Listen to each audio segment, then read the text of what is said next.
पहले आपको राम की कसम है, इस चैनल को सब्सक्राइब करना, वीडियो को लाइक करना। ठीक है, बहुत मेहनत से बना रहा हूँ, मजाक कर रहा हूँ, क्योंकि राम पे के नाम पे जो वोट लेने का अधिकार है वो नेताओं के पास है, तो उनके पास रहने दीजिए। अगर आपको मेरा कंटेंट पसंद आता है और आपको जानकारी अच्छी लगती है तो आप चैनल को सब्सक्राइब कर सकते हैं। बनाएंगे मंदिर, कसम तुम्हारी राम, प्राणों से प्यारा है अवधपुरी का धाम। बचपन से ना ये वाला गीत हम सुनते आ रहे हैं, कोई भी धार्मिक फंक्शन हो या रैली हो, वो इस गीत के बिना अधूरी है। और ये जो गीत है इसमें एक अलग ही जोश, एक अलग ही भावना हिंदुओं की है। ठीक है, तो वो भावनाएं जिस चीज़ को लेकर है वो चीज़ पूरी होने जा रही है।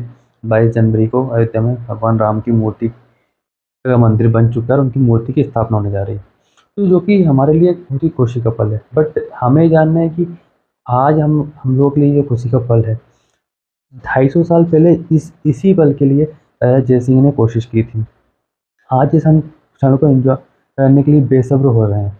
उसी के लिए तकरीबन 138 साल पहले महेंद्र रघुवर दास ने कोर्ट गए थे। ठीक है, और जिस चीज़ की हम हमारे मन में इतनी भावना है कि हम उस 22 जनवरी की तारीख का इंतज़ार नहीं कर पा रहे हैं, उसी के लिए तकरीबन 150 से 200 साल पहले बहुत से हिंदू अयोध्या में दंगे में मारे गए थे। तो ये कोई एक इंसान के लिए या एक दिन का संघर्ष नहीं था, ये संघर्ष, तो इस कहानी से हमें पता चलता है कि संघर्ष एक दिन का नहीं होता। संघर्ष 2 साल, 10 साल, 1 साल, कभी कभी कोई 100 वर्ष से ज़्यादा हो जाता है। तो तकरीबन 500 वर्ष का ये संघर्ष था। तो हम स्टार्ट करते हैं, लेकिन सबसे पहले आपको राम की कसम है, इस चैनल को सब्सक्राइब करना, वीडियो को लाइक करना। ठीक है, बहुत मेहनत से बना रहा हूँ, मजाक कर रहा हूँ, क्योंकि राम पे के नाम पे जो वोट लेने का अधिकार है वो नेताओं के पास है, तो उनके पास रहने दीजिए। अगर आपको मेरा कंटेंट पसंद आता है और आपको जानकारी अच्छी लगती है तो आप चैनल को सब्सक्राइब कर सकते हैं। हाँ, लेकिन आप चाहें तो अपने जानने वाले, अपने पहचान वालों के साथ ये जानकारी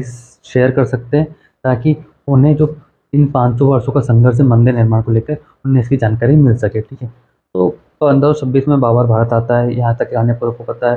ठीक है, बट इससे पहले क्या होता है कि भगवान राम का जो मंदिर है, राम जन्मभूमि पर जो मंदिर था, वो उसका निर्माण भगवान राम के जो पुत्र हैं वो करवाते हैं। इसके साथ ही अयोध्या में 3000 से ज़्यादा सीताराम के मंदिर थे। ठीक है, उसके बाद after some time before the fifth century before the Christ, ठीक है, 5वीं सेंचुरी BC से पहले। ठीक है, इन 3000 मंदिरों में से बहुत से मंदिरों की हालत टूटने लगती है। ठीक है, तब उज्जैन के राजा विक्रमादित्य का आना अयोध्या होता है, तो वो उन मंदिरों का पुनर्निर्माण करवाते हैं। ठीक है, उसके बाद आता है दौर बाबर का। 1526 में बाबर और इब्राहिम लोदी का युद्ध होता है पानीपत में, इब्राहिम लोदी हार जाता है। 1528 तक बाबर की सेना अयोध्या आ जाती है। ठीक है, तब उस मंदिर को तोड़कर बाबर का सेनापति वहाँ एक मस्जिद का निर्माण करता है और अपने राजा यानी बाबर को खुश करने के लिए उस मस्जिद का नाम बाबरी मस्जिद रखता है। उसके बाद 150 सालों तक मंदिर को लेकर कोई हलचल नहीं होती है। ठीक है, उस उसके तब तक इन 150 सालों में भारत में मुगल साम्राज्य की नींव बहुत गहरी हो जाती है, जड़ें बहुत गहरी हो जाती है, और अधिकांश भारत में मुगल साम्राज्य का कब्जा हो जाता है। उसके बाद 1717 में, यानी कि 190 साल बाद, राजा जयसिंह द्वितीय कोशिश करते हैं कि जो मस्जिद की जगह है, जहाँ पर मतलब सॉरी, जो मंदिर की जगह जहाँ मस्जिद बनी हुई थी वो हिंदुओं को मिले, क्योंकि वो जानते थे कि उस मंदिर को लेके हिंदुओं की जो आस्थाएं हैं, हिंदुओं की जो मान्यता है, वो उन्हें अच्छी तरह जानते थे। और राजा जयसिंह द्वितीय के उस समय के मुगल साम्राज्य से संबंध भी अच्छे थे, तो उन्होंने कोशिश की कि वो जगह मंदिर के लिए मिले, बट वो इस करने में असफल रहे। तो उन्होंने मस्जिद के पास ही एक एक चबूतरा का निर्माण करवाया, जिसे राम चबूतरा कहा गया, ताकि उसी जन्म स्थान पर जहाँ भगवान राम का जन्म हुआ था, वहाँ राम चबूतरा का निर्माण करवाया गया, ताकि हिंदू वहाँ पूजा कर सकें। और इसी चबूतरे का वर्णन European traveller Joseph Stephen Taylor ने अपनी बुक में किया है कि वहाँ मस्जिद के बाद एक चबूतरा हुआ करता था। ये उनकी बुक में उसका वर्णन मिलता है, जो कि 1766 से 1771 तक इंडिया में रहे। ठीक है, तो अब ये वो दौर था जहाँ मुस्लिम मस्जिद के अंदर नमाज पढ़ते थे और हिंदू मस्जिद के बाहर जो है रामचबूतरे पर पूजा करते थे। ठीक, तो ये क्रम 250 सालों तक चलता रहा कि मुस्लिम मस्जिद में नमाज पढ़ते रहे और हिंदू रामचबूतरे पर पूजा करते रहे। बट हिंदू ये बात भूले नहीं थे कि उनके आराध्य भगवान राम का मंदिर तोड़कर वहाँ मस्जिद बनाई गई।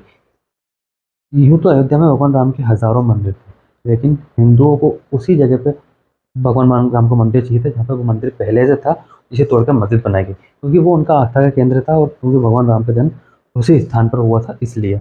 तो उसके बाद सबसे पहले 1813 में हिंदू संगठनों ने राम मंदिर की मांग की और कहा कि बाबर ने मंदिर को तोड़े, वहाँ मस्जिद बनाई गई। उसके बाद फैजाबाद में आंग्रेज अधिकारियों ने अपनी रिपोर्ट में इस बात का वर्णन किया कि मस्जिद में उन्होंने हिंदू कलाकृतियाँ देखी और हिंदू जो स्कल्पचर जो स्टेच्यू थे उन्होंने मंदिर में देखे। ठीक है। और इसी रिपोर्ट का जिक्र पूर्व आईपीएस अधिकारी कुणाल सॉरी पूर्व आईपीएस अधिकारी किशोर कुणाल ने अपनी बुक अयोध्या रिविजिट में किया है। इसके बाद 1838 में ब्रिटिश सर्वेयर मॉन्टेगो मेरी मार्टिन ने अपनी रिपोर्ट में कहा कि मस्जिद में जो पिलर्स हैं वो हिंदू मंदिर से ही लिए गए हैं। इसके बाद हिंदू संगठनों के दावे के बाद विवादित जमीन पर नमाज के साथ साथ पूजा भी होने लगी। फिर आया दौर 1853 का। 1853 में अवध के नवाब वाजिद अली शाह के समय तब पहली बार अयोध्या में सामुदायिक दंगे हुए। उसके बाद 1853 से लेकर 1855 तक हिंदू मुसलमान एक एक नमाज पढ़ने लगे और एक एक पूजा करने लगे। लेकिन उसके बाद 1855 के टाइम पे मुस्लिमों को मस्जिद में एंट्री तो मिली, बट को एंट्री पे हिंदुओं को एंट्री मिलना बंद हो गई। तो उसके बाद हिंदू हिंदू संगठनों ने मंदिर के मेन गुम्बद से 150 फीट दूर राम चबूतरे पे पूजा करना फिर से शुरू कर दिया। उसके बाद टाइम आता है 1885 का, यानी कि 138 साल पहले ये मामला पहली बार कोर्ट जाता है। और उस समय निर्मोही अखाड़े के महंत रघुवर दास कोर्ट से ये रिक्वेस्ट करते हैं कि उन्हें राम चबूतरे पे छतरी लगाने की अनुमति दी जाए, बट कोर्ट उनकी इस रिक्वेस्ट को रिजेक्ट कर देता है। बट सोचने वाली बात यह है कि जो निर्मोही अखाड़ा है वो कब से राम मंदिर के हक की लड़ाई लड़ रहा है। उसके बाद दौर आता है 1934 का, अयोध्या में फिर से सांप्रदायिक दंगे होते हैं और इस बीच बाबरी मस्जिद की एक दीवार गिर जाती है, जिसे फिर से बना दिया जाता है। ठीक है। तो बट सोचने वाली बात यह है कि उस वक्त देश में ब्रिटिश हुकूमत थी, ना हमारी गवर्नमेंट थी, ना हमारे पास हमारी मीडिया थी, ना हमारे सामुदायिक संगठन इतने मजबूत हुआ करते थे। ठीक है। बट और एक तरफ देश का बहुत बड़ा वर्ग, इवन मैक्सिमम मान लो बहुत बड़ा वर्ग देश की आज़ादी की लड़ाई लड़ रहा था। इवन देश की जो पॉलिटिकल पार्टीज थी वो भी देश की आज़ादी के लिए लड़ाई लड़ रहे थे। बट दूसरी तरफ राम भक्त राम के हक के लिए, राम जन्मभूमि के लिए, उस अपने आराध्य भगवान श्री राम के लिए राम मंदिर के हक की लड़ाई लड़ रहे थे। सोचने वाली बात है। उसके बाद दौर आता है 1947 का। तो अब लोगों को उम्मीद होती है 1947 यानी कि देश आज़ाद हो जाता है हमारा। ठीक है। तो अब लोगों को उम्मीद होती है कि 1947 आज़ादी के बाद अब शायद जो गवर्नमेंट आएगी वो हमारे हक के लिए, राम मंदिर के लिए कुछ फैसला करेगी। बट गवर्नमेंट का या किसी भी कांग्रेस बड़े लीडर का या किसी भी नेता का कोई कमिटमेंट मंदिर को लेकर नहीं होता है, इवन उनका ध्यान तक मंदिर की तरफ नहीं जाता है। ठीक है। फिर दौर आता है 1949 का। उस वक्त ऐसा कुछ होता है जो सभी को सरप्राइज कर देता है, सभी उस चीज़ से अचंभित रह जाते हैं। मंदिर मस्जिद के अंदर से घंटियों की आवाज़ आने लगती है और वहाँ पूजा होने लगती है। तो हिंदू पक्ष का दावा होता है कि वहाँ भगवान राम की मूर्ति प्रकट हुई है और अपने आप वहाँ घंटियों की आवाज़ आने लगती है। बट मुस्लिम पक्ष ये दावा करता है कि वहाँ रातों रात में हिंदू पक्ष के लोगों ने मूर्ति रख दी गई और रात में जाकर पूजा की। ठीक है। तो इस घटना से की खबर इतनी तेज फैलती है कि दोनों पक्ष के लोग बहुत बड़ी तादाद में वहां पहुंच जाते हैं और भीड़ इतनी ज़्यादा होती है कि ये खबर पहुंच जाती है तात्कालिक प्रधानमंत्री जवाहरलाल नेहरू के पास। ठीक है। तो जवाहरलाल नेहरू वहाँ के डिस्ट्रिक्ट मजिस्ट्रेट के नायर को ये आदेश देते हैं कि वहाँ से मूर्ति हटाई जाए और जो स्थिति पहले जैसी थी वैसी स्थिति बहाल की जाए। बट के नायर इस बात से मना कर देते हैं और वो कहते हैं कि अगर वो कहते हैं भीड़ इतनी ज़्यादा है कि अगर मूर्ति हटाएगी तो भीड़ बेकाबू हो जाएगी, इसे कंट्रोल करना बहुत मुश्किल होगा। ठीक। फिर 27 दिसंबर 1949 को यानी 4 दिन बाद के नायर के पास फिर एक चिट्ठी आती है जिसमें उन्हें फिर से वही करने को कहा जाता है by the prime minister of Jawaharlal Nehru. ठीक है। तो के नायर इस चीज़ के जवाब में अपना इस्तीफा दे देते हैं। तो गवर्नमेंट को ये सलाह करते हैं कि मूर्ति हटाने की बजाय वहाँ एक जालीनुमा गेट लगा दिया जाए। तो तत्कालीन प्रधानमंत्री जवाहरलाल नेहरू को के नायर की बात पसंद आती है और वो ऐसा करने का आदेश देते हैं, प्लस के नायर का जो इस्तीफा है उसे रिजेक्ट कर देते हैं। उसके बाद 1950 में हिंदू महासभा के वकील गोपाल सिंह विशारद फैजाबाद जिला अदालत में रामलला की मूर्ति की पूजा करने की अर्जी दाखिल करते हैं। ठीक है। उसके बाद 35 सालों तक हिं- हिंदू पक्ष और सुन्नी वक्फ बोर्ड अपने अपने तरीके से कोर्ट में अपने अपने दावे करते हैं उस जगह को अपने अधिकार में लेने के लिए। ठीक है। उसके बाद 1980 में दौर आता है बीजेपी का।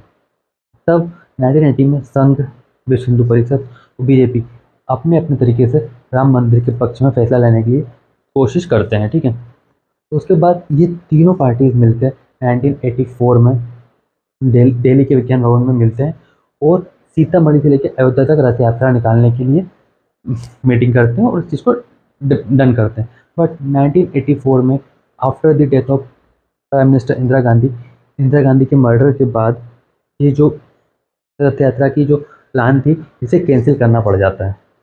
उसके बाद आता है साल 1986, जो राम मंदिर के आंदोलन की पूरी दिशा ही बदल देता है।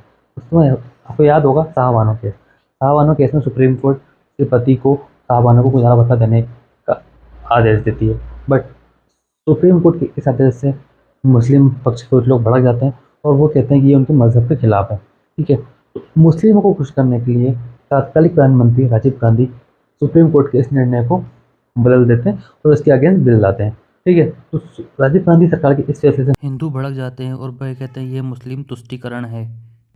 जो है मुस्लिमों के सपोर्ट में। ठीक है, तो अब हिंदुओं को खुश करने के लिए राजीव गांधी सरकार राम मंदिर, बाबरी मस्जिद ताला खुलवा देती है और वहाँ हिंदुओं को पूजा अर्चना करने की परमिशन दे देती है। ठीक है, अब इससे मुस्लिम नाराज हो जाते हैं और इसलिए मुस्लिम लीडर्स मिलकर बाबरी मस्जिद एक्शन कमेटी बनाते हैं।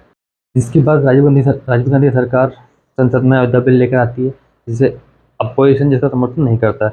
उसके बाद आता है टाइम, लाल कृष्ण आडवाणी जो है सोमनाथ से लेकर अयोध्या तक रथ यात्रा निकालते हैं, जिसमें जिस रथ यात्रा को बिहार के समस्तीपुर में रोक दिया जाता है और लाल कृष्ण आडवाणी को गिरफ्तार कर लिया जाता है।